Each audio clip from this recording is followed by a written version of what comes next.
What's good, y'all? I'm Marquise, and welcome to the Free Culture channel. Thanks for stopping by. Today's topic is going to be a little dicey, but I think it's a conversation worth having. And I'd like to talk about why I left Pan-Africanism. First and foremost, I love my people. I still believe in the liberation and unity of all African people worldwide. And if it became a reality, it would be the most powerful movement in human history. But the deeper I got into it, the more I started seeing things that I didn't completely align with.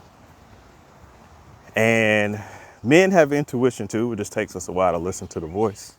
But once I did, got to a point to where I couldn't stomach it. I couldn't be around it too much. So today I'm gonna just go over the 3 reasons on why I personally left Pan-Africanism. I was first introduced to Pan-Africanism by Dr. John Henrik Clarke. I ran into his videos on YouTube, and I would just be sitting there for hours watching lectures. And you see through his work, and just his work alone, you see his dedication, you see his sacrifice, and you see his love for his people through his work. But unfortunately, there aren't people like that or leaders like that in the Pan-Africanist movement today, which leads me to my first reason why I left Pan-Africanism, is the so-called leaders. A lot of people that claim to be leaders in the Pan-African space are on the forefront of it, usually are asking for donations, trying to sell land in a country that they're not from, or trying to build schools, towns, utopias, whatever. I'm pretty sure y'all know many people like this. I don't need to list any names.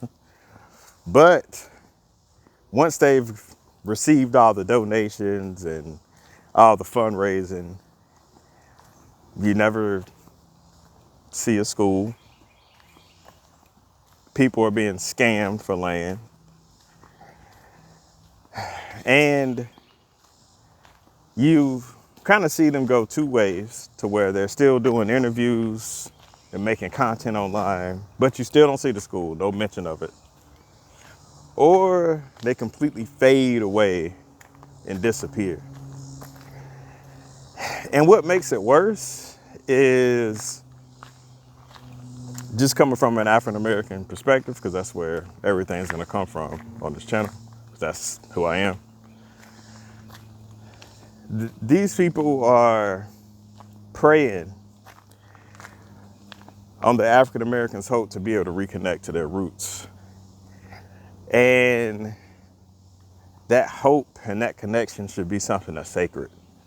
But to these people, it's just a hustle,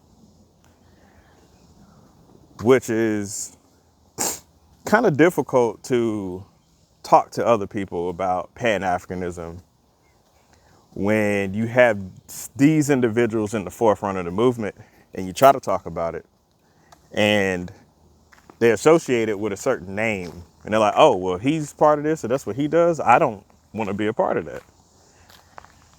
So, which is one of the reasons why I left. And with any movement, when there aren't strong leaders, there's going to be division in the ranks. And that's the second reason why I left Pan-Africanism. It's just the division. There aren't strong leaders. There are a bunch of different factions and people making their own groups. And these groups end up competing over spaces, and they get in petty arguments over maybe difference in philosophy, maybe difference in practice, getting arguments about each other's history or where we come from, maybe, some things that we may have done to each other that are anecdotal and very small in comparison to what the other side has done. And as somebody that was new and entering the space of Pan-Africanism, you want to find somewhere where you can connect to with like-minded individuals, because I was passionate and I was ready to connect. I was ready to provide and do whatever I needed to do to make this come to a reality and contribute to African unity and liberation worldwide. But when you get into it, it's too divided. And some of these, and it's almost cult-like. It's almost cult-like to like some of these leaders that are over these different factions. And I haven't seen a lot of people bring this point up whenever everybody's fighting and going at it. Is none of these groups win. None of these groups win, because at the end of the day, the one that's causing the division and the chaos are benefiting from it. There's no one that benefits from our division and infighting. And I believe it is an African proverb that says when brothers fight, a stranger inherits the land. And that's exactly what's happening right now.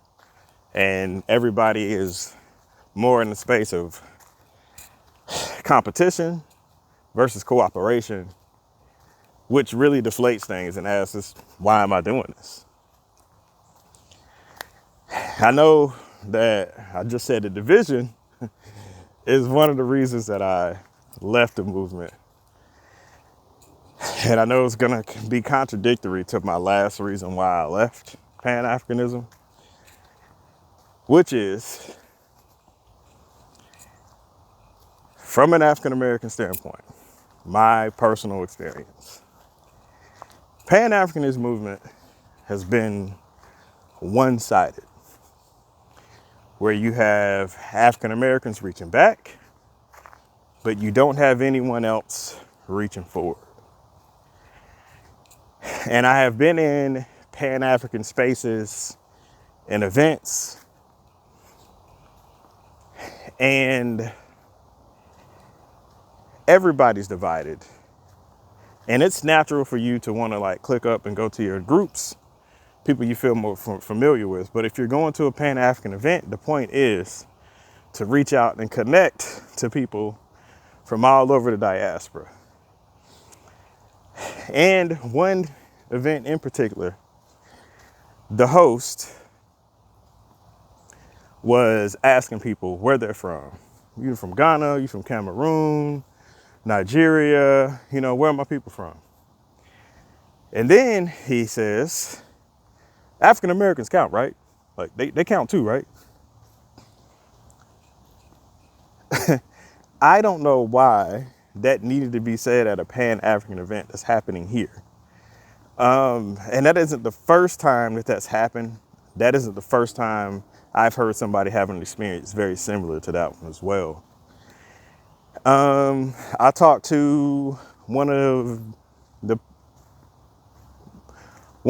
Pan-African leaders that I do respect, and she told me, because I'm in Charlotte, North Carolina, she was in Charlotte for a point in time, and I asked her, have you tried to connect all Africans or the diaspora together in Charlotte? And she said, I tried, but everybody stays in their own hubs. And when she tries to make events, only African Americans show up. And for the most part, in this Pan-African space, African Americans are making the content, and they're the ones trying to create businesses around each other. Once again, this is just my personal experience and what I've seen and heard with like-minded African Americans. But with that being said, once again, still love my people. I still believe in the unity and liberation of all African people worldwide, which brings me to the purpose on why I created this channel. Free Kunta channel is to document my experience as an African American re-entering the Pan-African space with a lot more wisdom and knowledge. And what I want to do on this channel is connect to all Africans from wherever you are worldwide and start building connections on this channel with people. And then eventually, once it, grows and I'm able to do it, be able to go to the countries and connect to the people directly so I can have my own personal experience with Pan-Africanism and see how it fits for me versus trying to live through other people on YouTube and the forums and all these other things. I want to have my own lived Pan-African experience. And which brings me to the other reason why I've created this channel is because I want to make a platform where all Africans of the diaspora, like-minded people, can come together for positive, real, authentic connections, where the purpose is for us to come together to learn, love, and understand one another.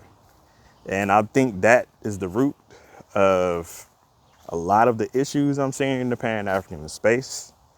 And instead of complaining about it, being deflated about it, and giving up, I want to do my part. And I hope that y'all can support and follow me and do your part as well.